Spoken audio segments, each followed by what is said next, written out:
பாதைக்கு தீபம், பேதைக்கு வெளிச்சம் உந்தன் வசனமே. Praise the Lord. இன்றைய நாள் தியானத்திற்காக ஏசாயா 30:15 நீங்கள் மனந்திரும்பி அமர்ந்திருந்தால் ரட்சிக்கப்படுவீர்கள். அமெரிக்கையும் நம்பிக்கையுமே உங்கள் பலனாயிருக்கும். ரட்சிப்பு என்பது இங்கு விடுதலையை குறிக்கும். யாருக்கு இந்த வார்த்தை கூறப்பட்டது?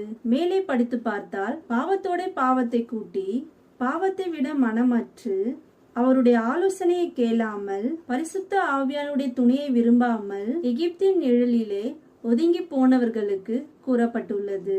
எகிப்து என்பது உலகம். உலகத்தின்படி வாழ நினைத்தால் அவமானம்தான் உண்டாகும் என்று ஆண்டவர் கூறுகிறார்.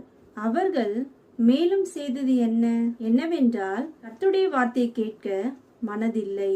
ஆனால் ஊழியக்காரரிடம் நீங்கள் கடினமாக பேசக்கூடாது, இதமாக பேச வேண்டும் என்று கூறுவார்களாம். அப்படிப்பட்டவர்களுக்கு ஒன்றும் அகப்படாமல் போகுமா? எனவே அப்படிப்பட்டவர்கள் முதலாவது மனம் திரும்ப வேண்டும், கர்த்தருடைய சமூகத்தில் அமர்ந்திருக்க வேண்டும். அப்படி இருந்தால் விடுதலை கிடைக்கும், மகிழ்ச்சி உண்டாகும், நம்பிக்கையும் பிறக்குமாம்.